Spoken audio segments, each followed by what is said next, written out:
ವೀಕ್ಷಕರೆಲ್ಲರಿಗೂ ದೈನಿಕ ರಾಶಿ ಫಲ ವಿಶೇಷ ಕಾರ್ಯಕ್ರಮಕ್ಕೆ ಸ್ವಾಗತ. ಇವತ್ತಿನ ಈ ವಿಡಿಯೋದಲ್ಲಿ ನಾವು ವರ್ಷ 2026 ಜೂನ್ ತಿಂಗಳಿನ 12ನೇ ತಾರೀಕಿನ ದಿನ ವೃಶ್ಚಿಕ ರಾಶಿಯ ಫಲಗಳನ್ನು ತಿಳಿದುಕೊಳ್ಳಲಿದ್ದು, ಈ ದಿನ ವೃಶ್ಚಿಕ ರಾಶಿಯ ಜಾತಕದವರ ಪಾಲಿಗೆ ಹೇಗೆ ಸಾಬೀತಾಗಲಿವೆ, ಈ ದಿನ ಗ್ರಹ ನಕ್ಷತ್ರಗಳ ಸ್ಥಿತಿಗತಿಗಳೇನು ಮತ್ತು ಇಲ್ಲಿ ಉಂಟಾಗಲಿರುವ ಯೋಗಗಳ್ಯಾವುವು, ಈ ಯೋಗಗಳ ಪ್ರಭಾವ ನಿಮ್ಮ ಮೇಲೆ ಹೇಗೆ ಕಾಣಿಸಿಕೊಳ್ಳಲಿದೆ, ಜತೆಗೆ ಈ ದಿನಗಳಂದು ನೀವು ಹೊಂದಿರಬೇಕಾದ ಎಚ್ಚರಿಕೆ ಏನು ಅನ್ನೋದೆಲ್ಲವನ್ನ ವಿಸ್ತಾರ ರೂಪದಲ್ಲಿ ಇಲ್ಲಿ ತಿಳಿದುಕೊಳ್ಳೋಣ. ಮಾಹಿತಿ ತಿಳಿದುಕೊಳ್ಳುವುದಕ್ಕೂ ಮುನ್ನ ನಮ್ಮ ವಿನಂತಿ ಎಂದರೆ, ನೀವಿನ್ನೂ ನಮ್ಮ ಚಾನೆಲ್ ಸಬ್ಸ್ಕ್ರೈಬ್ ಮಾಡಿಲ್ಲವೆಂದರೆ ದಯವಿಟ್ಟು ಈಗಲೇ ನಮ್ಮ ಚಾನೆಲ್ ಅನ್ನು ಸಬ್ಸ್ಕ್ರೈಬ್ ಮಾಡಿ. ಹಾಗೆ ನಿರಂತರ ವಿಡಿಯೋ ಅಪ್ಡೇಟ್ಸ್ಗಳಿಗಾಗಿ ಪಕ್ಕದ ಬೆಲ್ ಐಕಾನ್ ಕ್ಲಿಕ್ ಮಾಡಿ. ವಂಶ ಪಾರಂಪರ್ಯ ಜ್ಯೋತಿಷ್ಯರು ನಂಬರ್ 1 ವಶೀಕರಣ ಸ್ಪೆಷಲಿಸ್ಟ್. ವೃತ್ತಿ, ಉದ್ಯೋಗ, ಮದುವೆ, ಹಣಕಾಸಿನ ಸಮಸ್ಯೆ, ವ್ಯಾಪಾರ, ಆರೋಗ್ಯ ಸಮಸ್ಯೆಗಳಿಗೆ ಫೋನಿನ ಮೂಲಕ ಪರಿಹಾರ. ಇಂದೇ ಕರೆ ಮಾಡಿ. ವೀಕ್ಷಕರೇ, ದೈನಿಕ ರಾಶಿ ಫಲಗಳನ್ನು ತಿಳಿದುಕೊಳ್ಳುವುದಕ್ಕೂ ಮುನ್ನ ಈ ದಿನ ಗ್ರಹ ನಕ್ಷತ್ರ ತಿಥಿಗಳ ಮಾಹಿತಿ ಮತ್ತು ಯೋಗಗಳ ಕುರಿತು ನೋಡೋಣ. ಈ ದಿನವು ಶುಕ್ರವಾರದ ದಿನವಾಗಿರಲಿದ್ದು, ಜ್ಯೇಷ್ಠ ಮಾಸದ ಕೃಷ್ಣ ಪಕ್ಷದ ದ್ವಾದಶಿಯ ತಿಥಿ ಇರಲಿದೆ. ದ್ವಾದಶಿ ತಿಥಿಯು ಈ ದಿನ ಸಂಜೆಯ 7:36 ಇರಲಿದ್ದು, ನಂತರದಲ್ಲಿ ತ್ರಯೋದಶಿ ತಿಥಿ ಪ್ರಾರಂಭವಾಗಲಿದೆ. ಜತೆಗೆ ಈ ದಿನ ಬೆಳಿಗ್ಗೆಯ 6:28 ಅಶ್ವಿನಿ ನಕ್ಷತ್ರದ ಗೋಚರವಿರಲಿದ್ದು, ನಂತರದಲ್ಲಿ ಭರಣಿ ನಕ್ಷತ್ರದ ಗೋಚರ ಪ್ರಾರಂಭವಾಗಲಿದೆ. ಜತೆಗೆ ಈ ದಿನ ರಾತ್ರಿಯ 9:26 ಅತಿಗಂಡ ಹೆಸರಿನ ಯೋಗ ಇರಲಿದ್ದು, ನಂತರದಲ್ಲಿ ಸುಕರ್ಮ ಹೆಸರಿನ ಯೋಗ ಪ್ರಾರಂಭವಾಗಲಿದೆ. ಇನ್ನು ಈ ದಿನ ಚಂದ್ರದೇವನು ಮೇಷರಾಶಿಯಲ್ಲಿ ಗೋಚರಿಸಲಿದೆ. ಅದೇ ಸೂರ್ಯದೇವನು ಈ ದಿನ ವೃಷಭ ರಾಶಿಯಲ್ಲಿ ಗೋಚರಿಸಲಿದ್ದಾನೆ. ಇನ್ನು ಈ ದಿನದಂದು ಅಭಿಜಿತ್ ಮುಹೂರ್ತ ಬೆಳಿಗ್ಗೆಯ 11:53 ಇಂದ ಮಧ್ಯಾಹ್ನದ 12:49 ಇರಲಿದೆ. ಇದು ಈ ದಿನದ ಗ್ರಹ ನಕ್ಷತ್ರ ತಿಥಿಯ ಕುರಿತಾದ ಮಾಹಿತಿಯಾಗಿದ್ದು, ಇದರ ಆಧಾರದ ಮೇಲೆ ನಿಮ್ಮ ದಿನಚರಿಯಲ್ಲಿಯೂ ಬದಲಾವಣೆ ಕಂಡು ಬರಲಿದೆ. ಇನ್ನು ಈಗ ಈ ದಿನದ ವೃಶ್ಚಿಕ ರಾಶಿಯ ಫಲಗಳ ಕುರಿತು ನೋಡುವುದಾದರೆ, ಒಂದು ಲಾಭಕರ ದಿನ ಮತ್ತು ನೀವು ದೀರ್ಘಕಾಲದ ಅನಾರೋಗ್ಯಕ್ಕೆ ಪರಿಹಾರ ಹುಡುಕಲು ಸಾಧ್ಯವಾಗಬಹುದು. ಇಂದು ನೀವು ಆಲ್ಕೋಹಾಲ್ ಯುಕ್ತ ಮದ್ಯವನ್ನು ಸೇವಿಸಬಾರದು. ಮಾದಕತೆಯ ಸಂದರ್ಭದಲ್ಲಿ ನೀವು ಯಾವುದೇ ಬೆಲೆ ಬಾಳುವ ವಸ್ತುಗಳನ್ನು ಕಳೆದುಕೊಳ್ಳಬಹುದು. ಸಂತೋಷದ, ಚೈತನ್ಯದಾಯಕ, ಪ್ರಿಯವಾದ ಚಿತ್ತದ ನಿಮ್ಮ ಖುಷಿಯ ಸ್ವಭಾವ ನಿಮ್ಮ ಸುತ್ತಲಿನವರಿಗೆ ಸಂತೋಷ ಮತ್ತು ಖುಷಿಯನ್ನು ತರುತ್ತದೆ.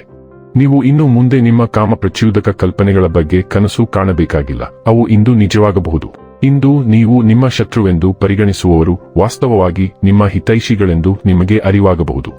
ಮಯವನ್ನು ಚೆನ್ನಾಗಿ ಬಳಸಿಕೊಳ್ಳಲು ಇಂದು ನೀವು ಉದ್ಯಾನದಲ್ಲಿ ಸಂಚರಿಸಲು ಯೋಚಿಸಬಹುದು, ಆದರೆ ಅಲ್ಲಿ ಒಬ್ಬ ಅಪರಿಚಿತ ವ್ಯಕ್ತಿಯೊಂದಿಗೆ ನಿಮ್ಮ ವಿವಾದವಾಗುವ ಸಾಧ್ಯತೆ ಇದೆ. ಇದರಿಂದ ನಿಮ್ಮ ಮನಸ್ಥಿತಿ ಕೆಟ್ಟು ಹೋಗಬಹುದು. ವಿವಾಹಿತ ಜೋಡಿಗಳು ಒಟ್ಟಾಗಿ ವಾಸಿಸುತ್ತಾರೆ, ಆದರೆ ಅದು ಯಾವಾಗಲೂ ಪ್ರಣಯಭರಿತವಾಗಿರಲೇಬೇಕೆಂದಿಲ್ಲ. ಆದ್ದರಿಂದ ಇಂದು ಇದು ನಿಜವಾಗಿಯೂ ಪ್ರಣಯಭರಿತವಾಗಿರುತ್ತದೆ.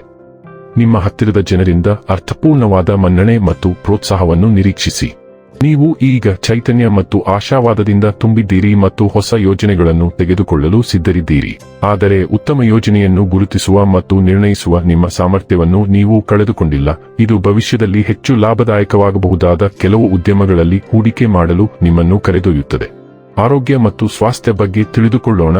ನಿಮ್ಮ ಸೃಜನಶೀಲ ಸಾಮರ್ಥ್ಯಗಳು ದಿನದಿಂದ ದಿನಕ್ಕೆ ಹೆಚ್ಚಾಗುತ್ತವೆ, ಆದರೆ ನಿಮ್ಮ ಕೆಲಸದ ಹೊರೆಯೂ ಹಾಗೆಯೇ ಇರುತ್ತದೆ. ಅಂತಹ ಪರಿಸ್ಥಿತಿಯಲ್ಲಿ ನೀವು ಅರೋಮಾ ಥೆರಪಿಯೊಂದಿಗೆ ಮಸಾಜ್ಗೆ ಹೋಗುವ ಮೂಲಕ ನಿಮ್ಮನ್ನು ನಿವಾರಿಸಿಕೊಳ್ಳಬೇಕು.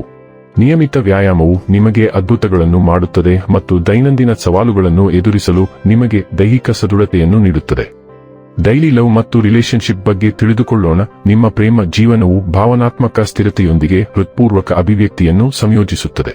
ನೀವು ಸಂವಹನ ನಡೆಸಲು ಉತ್ಸುಕರಾಗಿದ್ದೀರಿ ಮತ್ತು ಬಲವಾದ ಭಾವನೆಗಳಿಂದ ನಿಮ್ಮ ಸಂಗಾತಿಗೆ ಬಿಗಿಯಾಗಿ ಅಂಟಿಕೊಳ್ಳಬಹುದು. ಸ್ಥಿರತೆ ಮತ್ತು ಬದ್ಧತೆಯು ನಿಮ್ಮ ಕ್ರಿಯೆಗಳಿಗೆ ಮಾರ್ಗದರ್ಶನ ನೀಡುತ್ತದೆ, ವಿಶ್ವಾಸವನ್ನು ಬೆಳೆಸಲು ಸಹಾಯ ಮಾಡುತ್ತದೆ. ಭಾವನಾತ್ಮಕ ಏರಿಳಿತಗಳು ನಿಮ್ಮ ಸಮತೋಲನವನ್ನು ಪ್ರಶ್ನಿಸಬಹುದು, ಆದ್ದರಿಂದ ಪ್ರತಿಬಿಂಬಿಸಲು ಸಮಯ ತೆಗೆದುಕೊಳ್ಳಿ. ಉದಾರತೆ ಮತ್ತು ಆಶಾವಾದವು ಸ್ವಾಭಾವಿಕವಾಗಿ ಹರಿಯುತ್ತದೆ, ಅನ್ಯೋನ್ಯತೆಯನ್ನು ಉತ್ತೇಜಿಸುತ್ತದೆ. ಹಂಚಿಕೆಯ ಬೆಳವಣಿಗೆಗೆ ತೀವ್ರವಾದ ಹಂಬಲವನ್ನು ನಿರ್ದೇಶಿಸಿ ನಿಮ್ಮ ಸಂಪರ್ಕವನ್ನು ಆಧಾರವಾಗಿ ಮತ್ತು ಪೂರೈಸುವಂತೆ ನೋಡಿಕೊಳ್ಳಿ. ವೃತ್ತಿ ಮತ್ತು ಹಣ ಬಗ್ಗೆ ತಿಳಿದುಕೊಳ್ಳೋಣ. ನಿಮ್ಮ ಮತ್ತು ನಿಮ್ಮ ಸಂಗಾತಿಯ ನಡುವೆ ಘರ್ಷಣೆ ಉಂಟಾಗುವ ಸಾಧ್ಯತೆ ಇದೆ, ಆದರೆ ನೀವು ನಿಮ್ಮ ನಿಲುವಿಗೆ ಅಂಟಿಕೊಳ್ಳಬೇಕು ಮತ್ತು ಅದರಿಂದ ಹಿಂದೆ ಸರಿಯಬಾರದು. ಈ ಪರಿಸ್ಥಿತಿಯು ಶಾಶ್ವತವಾದ ದೂರವಾಗಲು ಕಾರಣವಾಗುವುದಿಲ್ಲವಾದ್ದರಿಂದ ಚಿಂತಿಸಬೇಡಿ. ತಾತ್ಕಾಲಿಕವಾಗಿ ಶೀತದ ಭಾವನೆಗಳು ಉಂಟಾಗಬಹುದಾದರೂ ನಿಮ್ಮ ಸಂಗಾತಿ ನೀವು ಸರಿ ಎಂದು ಭಾವಿಸಿದ್ದನ್ನು ಮಾಡಿದ್ದೀರಿ ಎಂದು ಅರಿತುಕೊಳ್ಳುತ್ತಾರೆ ಮತ್ತು ನೀವು ಅವರಿಂದ ಅಥವಾ ಅವಳಿಂದ ಹೆಚ್ಚಿನ ಗೌರವವನ್ನು ಪಡೆಯುತ್ತೀರಿ.